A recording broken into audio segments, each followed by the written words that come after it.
It's great to once again welcome John Aziz to this podcast. He is a great voice for the cause of peace between Israel and Palestine from the Palestinian perspective. He frequently contributes to Quillette. He has an article titled Jihadism is the Problem. John, welcome to the show. How's it going? Thanks. I'm quite well.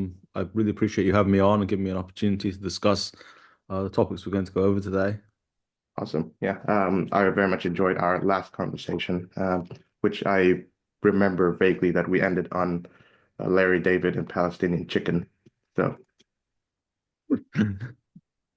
um, I wonder if you've seen the movie, the two-part movie Dune, the new one that recently came out. I am a great enjoyer of the books, Okay. and I have watched some of the first one in the background. Yeah, my wife's not particularly didn't particularly like it, so we didn't watch it in the end. But yeah.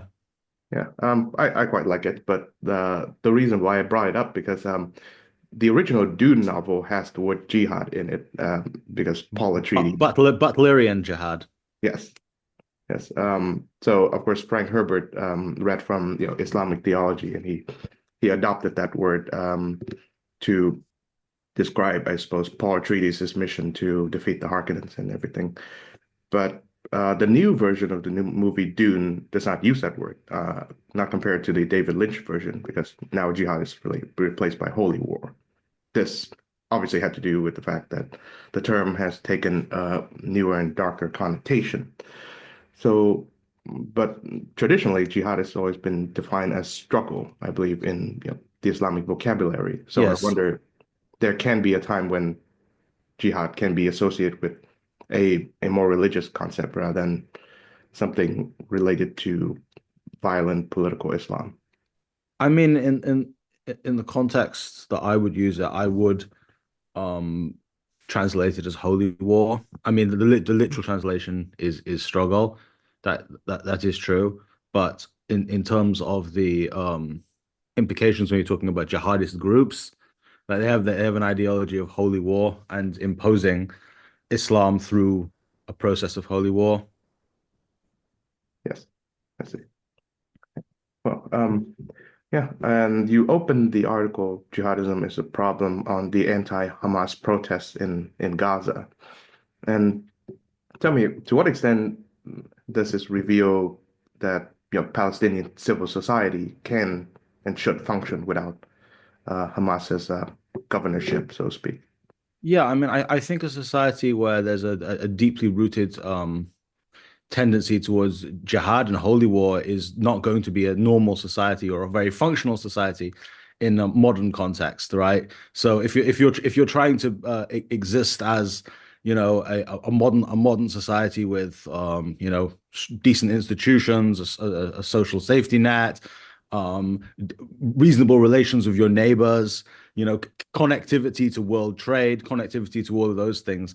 I would say that jihadism really isn't very compatible with that, simply because it leads to this continuing state of kind of militant onslaught. And I think that that is something that Palestinians in Gaza, having been ruled by a jihadist group for nearly 20 years, and having uh, tasted the implications of that, I think a lot of Palestinians are sick and tired of that. I certainly, I'm fortunate enough not to live in Gaza, so I'm not having to deal with the consequences of being ruled by a jihadist group.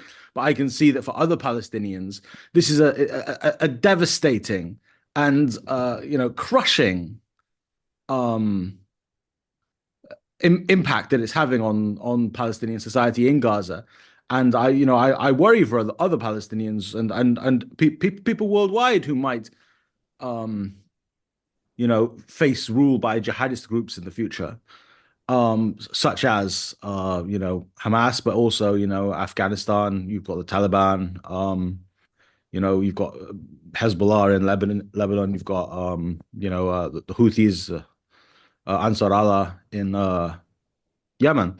So this is a regional issue, and the ideology of jihadism is at the core of this problem. Mhm. Yes, of course. Um, you also quoted an article that was written by Edward Said, the famous Palestinian academic.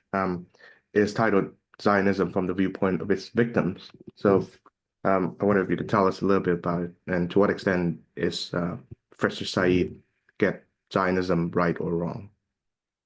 Well, Edward Said's perspective on Zionism is that Zionism ultimately is anti-Palestinian. It kind of would crush the non-Jewish Palestinians of the land out of existence. That was his perspective, that by trying to establish a Jewish state, the Zionists were kind of stamping all over everything else. I tend to disagree with Professor Said's view, right? I would tend to say that I think that Zionism is as neutral as Palestinian nationalism. It's not necessarily anti-Palestinian, right? Just as Palestinian nationalism isn't inherently anti-Zionist or anti-Jewish, even if a lot of it is, even if a lot of it in the real world is. So I think essentially what I'm saying is I think that there can be versions of nationalism which are beneficent or positive towards the neighbors, right? For example, I live in the UK. There are various nationalisms on these islands: Welsh nationalism, Scottish nationalism, British nationalism. We're in proximity to Irish nationalism. We're in proximity to French nationalism. I don't think that there's anything inherent in those ideologies that would say, oh, we have to be in conflict, right? We have to, I grew up watching IRA attacks in the UK. I don't think there's anything inherent in Irish nationalism that says that there has to be a conflict between Britain and Ireland. I think that there can be an Irish state, and that's fine. Just as I think there can be a Jewish state in Palestine, and that's fine. Just as I think there can be a Palestinian state, and I think we can, if we structure our societies well, and if we engineer positive relations in between us, you know, society to society, I think that's perfectly plausible. Now, in reality, I think there has been the Palestinians have certainly suffered tremendously in this conflict. But I suppose the real question that's operative there is that because of something inherent in Zionism, or is that because of choices that Palestinians have made to fight Zionism? And I think that it's closer to the latter, right? I think that there's a tremendous issue of if you try to destroy something, the consequences of that, if you fail, are pretty bad because there's this lingering animosity. There's this lingering sense, of course. I think Israelis feel this. Certainly, Hamas talk about it, that the kind of Islamic nationalist creed of Hamas. They exist to destroy Israel. Whether it's today, whether it's tomorrow, whether it's 50 years in the future. So I think that um, given all of that, there's going to be a tremendous distrust and tremendous animosity that is going to continue. And I think as humans who want to have, a good life, a normal life, reasonable relations with our neighbors, we have kind of a moral duty to set the ship on a better course, because I don't think this is a good course. I don't think it's a happy course. I don't think that Palestinians or Israelis are in a particularly good situation from the status quo. So I think Professor Said was right to discuss the impact that the conflict and Zionism has had on Palestinians, of course, but we need to look at multiple different dimensions that maybe he was neglecting. Of course. Yes.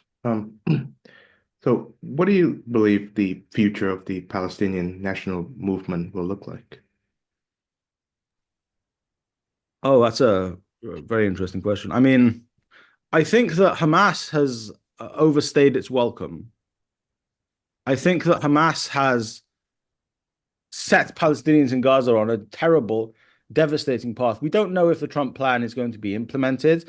I would say it shouldn't be implemented. I don't think that displacing that number of people is right. Of course, the Trump plan would seek to displace all or most of the Palestinians in Gaza and then rebuild Gaza as kind of an American protectorate. But I don't think it's really very easily implementable. I don't support it. I don't want that to happen. So I think that realistically there needs to be a change. And I think the protests that we're seeing in Gaza against Hamas are a positive step. I think the jettisoning the idea of this kind of eternal jihad against Israel until Zionism is destroyed, I think that is it will be very positive. That's what I want to happen. But in terms of what I think will happen, yeah, I think Hamas are going to fight until their last. That's the reality. I think that if Hamas is left in place in Gaza, they will reopen the conflict, reopen the open war, whether that's 2 years, 5 years, 10 years. If Hamas is left in Gaza, the purpose, above all else, is to rearm, redouble on their, things like their tunnel network, their military capacity, and to continue the jihad, because Frank Herbert in June, when if you want to go back to that, used the term jihad in terms of the Butlerian jihad as this conflict against the machines, right? To wipe out sentient AI, I believe, and there is, I think it is kind of analogous that in these extreme fundamentalist versions of Islam, there is this desire to wipe out non-Islamic religion. And admittedly, there is some level of tolerance for non-Islamic religion in terms of Christians, in terms of Jews, that they will be able to live under the Islamic Empire as, dhimmis, as a second-class citizen or a second-class subject. But I think, if you look at what the Taliban did to the Buddhist statues in Afghanistan, for example, if you look at what the Islamic State did in Syria to some of the pre-Islamic monuments and archaeological sites, there is this tremendous disrespect and dislike for non-Islamic history, non-Islamic almost the history that came before Islam kind of manifested itself. And I think that that does extend to some extent into the present day, and it certainly extends to any concept like Zionism, which would see sovereign Jews, right? Or I suppose they would treat a Christian state the same. They would certainly in what they perceive as their empire, because I think that the concept is that there is in Islam, or in fundamentalist Islam, there's Dar al-Islam, which is the Islamic Empire, which is the land of Islam, and there's Dar al-Harb, which is the non-Islamic lands. So the attitude of a jihadist to, I don't know, Britain or America, which are not considered to currently be Islamic lands, would be a little bit different to the attitude they would see to Israel, which they see this is fundamentally Islamic lands. Hamas talks about how the treaty they believe that is still in effect is the surrender of Byzantium, because Byzantium surrendered to the Islamic Empire, and effectively they believe that thus this is Islamic land for the future, forever. It belongs to Islam forever. It will be a Muslim land forever. And what the heck is going on with these Zionists who have taken it over and are trying to proclaim that somehow they have a state? That's why they call it the Zionist entity. They won't even use the word Israel. They see it as this sort of this cancerous entity.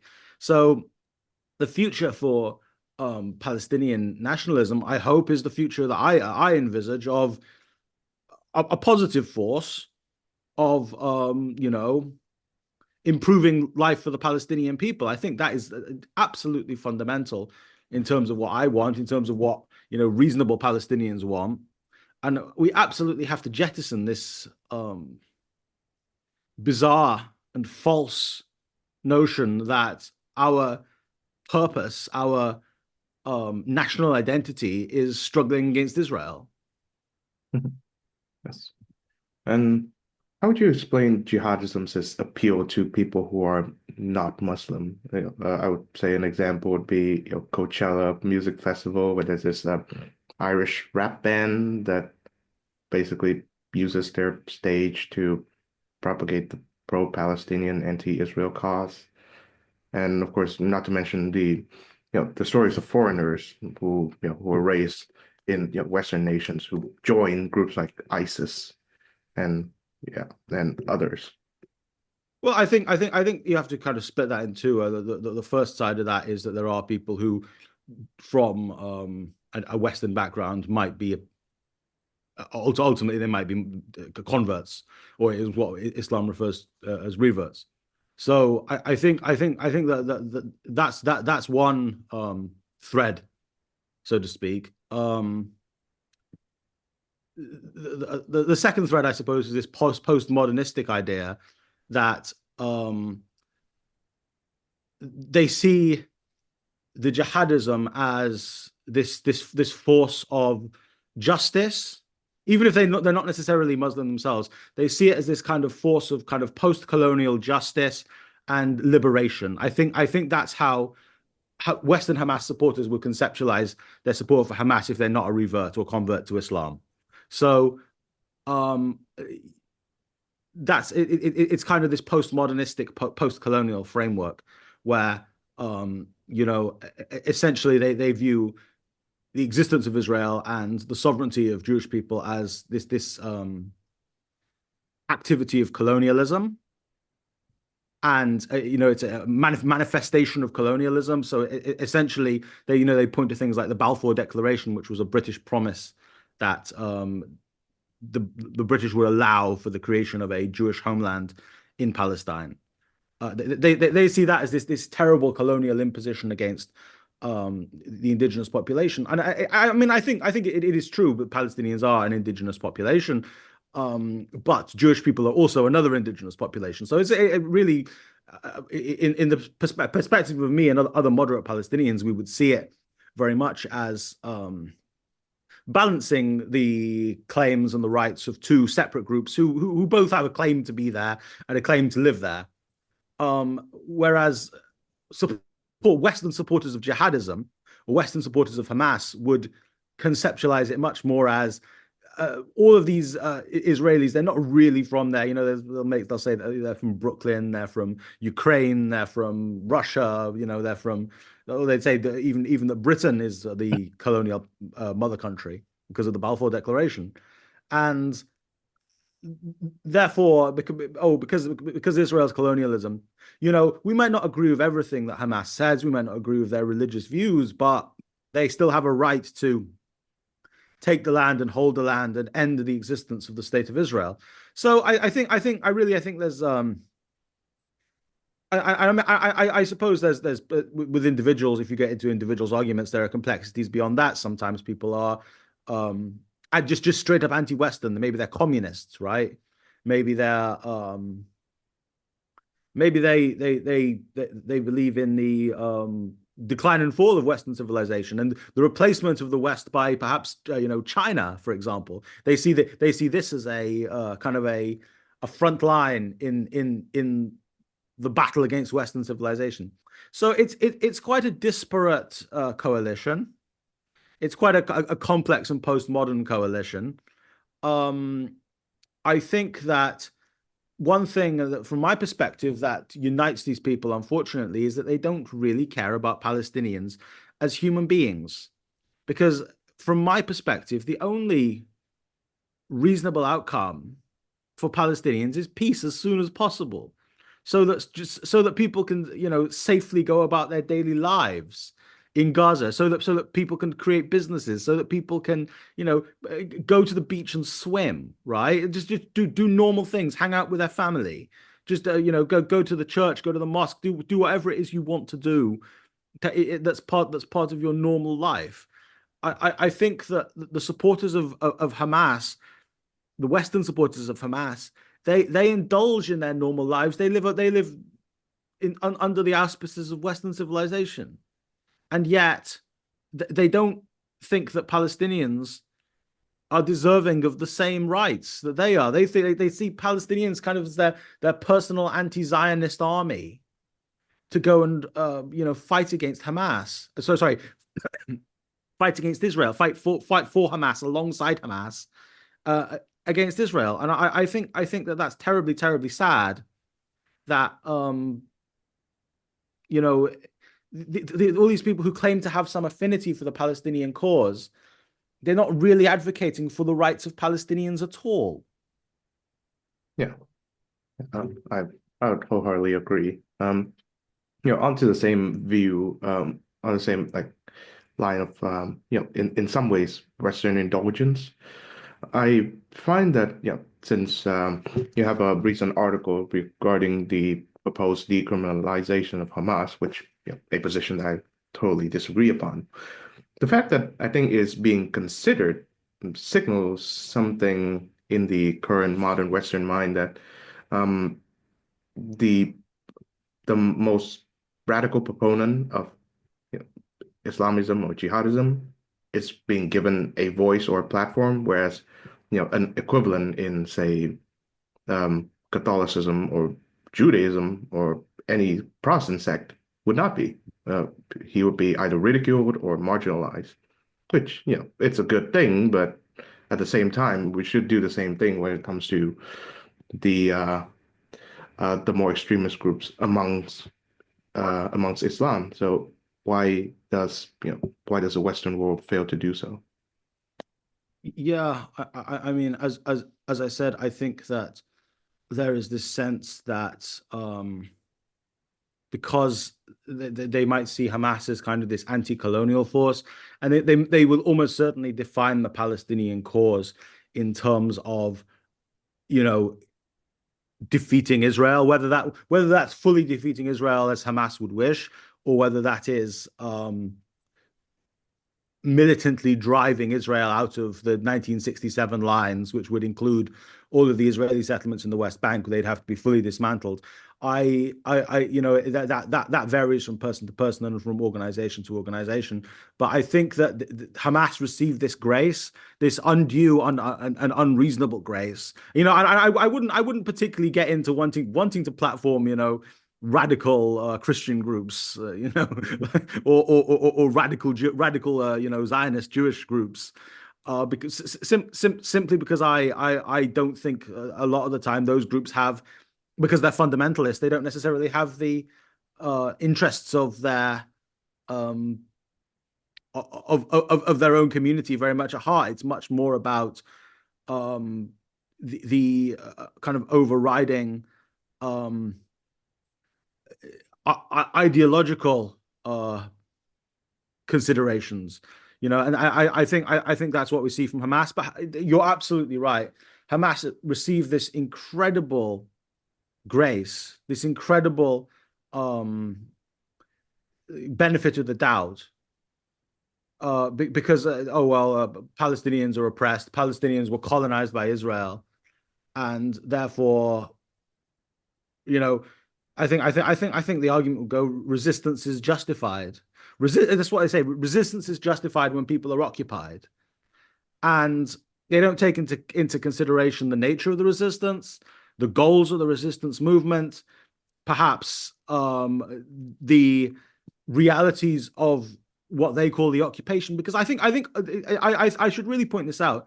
Hamas is dishonest about what they consider to be an occupation, because it's not simply about ending the military occupation of the West Bank or the current military occupation by Israel of Gaza, right? Hamas's position is that Israel is fully illegitimate and needs to be completely dismantled. I think this is a kind of an interesting and new phenomenon, where you define colonialism and you define the colony not as not in terms of its actions on the actually colonized people, like let's say the implications of British rule in India, right? This would be to say rather that the Indians would be able to go to Britain and take over London, take over the whole of the country as an act of anti-colonialism. This effectively, rather than oh yes, India had a right to self-rule, which is, I think, a perfectly reasonable position, and of course, what we had, right? India is now a sovereign, self-governing country, but the idea that Indians would have a right to dismantle the entirety of Britain is not. That's not decolonization. That's another form of colonization. That's reverse colonization. So I know that the creation of Israel is certainly it's much more recent than the creation of Britain. I know there's a lot more controversy around it, but I think it's ridiculous for Hamas to suggest that the existence of Israel altogether is colonialism.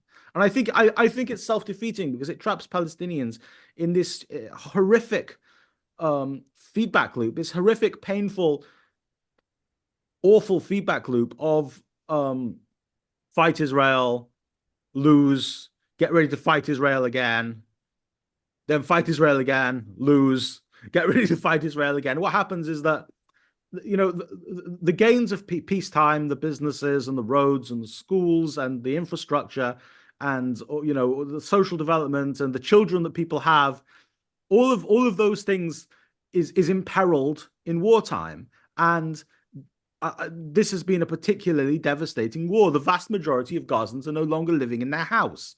The vast majority of Gazans are now living in tents, right? That's an awful and horrific consequence. And of course, kind of the anti-Israel left will blame Israel for that. And look, I don't agree with everything that the Israeli government has done. I'm very strongly opposed to a lot of their policies, and I think that in terms of their success at winning this war quickly, it's taken a hell of a long time, and they've made a hell of a lot of blunders, and a hell of a lot of people who were innocent civilians have been killed, which is horrific. But at the end of the day, it's not really. That's not the casus belli. That's not the reason that there's a war.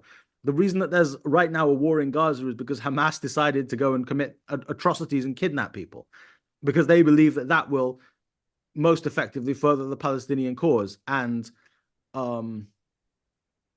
ultimately, that they believe that's what's best for the Palestinian people. But I don't think it is. I really don't think it is. I think we've been stuck in this awful loop of horrific violence that absolutely needs to end. It absolutely needs to end, and we need a completely different approach. And I hope that I mean, I know that there were Palestinians who maybe had my perspective, right? I'm not the only one who has these views. There are plenty more. We're starting to see people in Gaza saying, we want peace, we want to live, we want normal lives. That's what this current spate of protests has been about. And I think that that's the right approach. I think that that's the truly pro-Palestinian approach, because it will potentially unlock a much better situation with Israel, right? If the Palestinian position, if the position of the government in Gaza goes from we want to destroy Israel and kick them out and send them somewhere else or kill them, to we want to coexist alongside Israel. We want peace. We want trade. We want all of the benefits that come from being neighbors. I think that the attitude of the Israeli government will alter an incredible amount. The attitude of the Israeli people will alter an incredible amount. And I think that really can be a very good foundation for a better future, a better 50 years, a better 100 years for the Palestinian people. Yes, I think that's a wonderful vision, and I certainly hope you find like a network of people who share your views and concerns. Okay. I'd like to end on this note. From reading your article, I would assume that jihadism began with a man named Sayyid Qutb, I hope I pronounced his name correctly. He was jailed in Egypt, and his concerns were that, well, the Western world and to a large extent the Islamic Fertile Crescent is heading towards decadence and unbelief and materialism, which yeah, as much as I disagree very much with his solutions, his concerns are shared across the world, even religious and non-religious people. I know Catholics who believe that the Western world is decadent, Jewish people, of course, even secular people like from like, Saul Bellow to Frankfurt School Marxist philosophers believe in the same thing.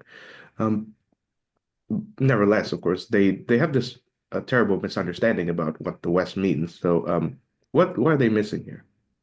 I think that there is a legitimate concern over modernity because modernity is an inherently. I suppose we need a slightly more precise language than modernity here. Actually, I think that it's important to specify not just modernity, but the information age is kind of what we've been living in for the last 30 years. We may be going into the artificial intelligence age right now, where artificial intelligence will become the dominant kind of means of production in the West. Before that, it was the nuclear age, the electrical age, the electronic age. I I think that these industrial revolutions have had incredible, impacts on our culture. They've forced people to question elements of religion that were previously unquestioned, which were just the sort of taken as read, and they were just promoted as the standard in Western and Eastern societies.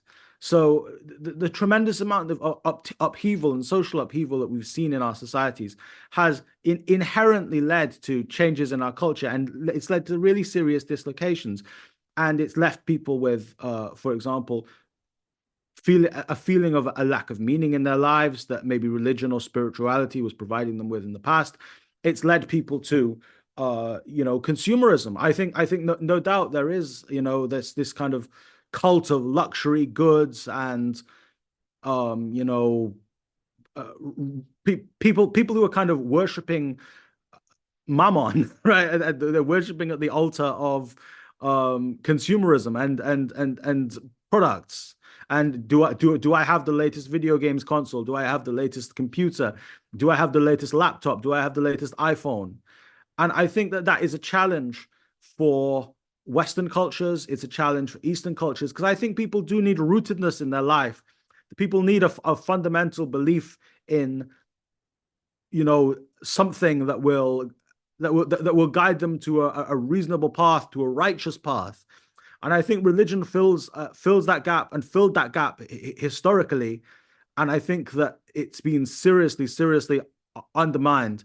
But what I will say is that fundamentalist religion, which leads people towards violence and leads people towards strife, is not going to fill that hole. Because you mentioned, Said Qutb.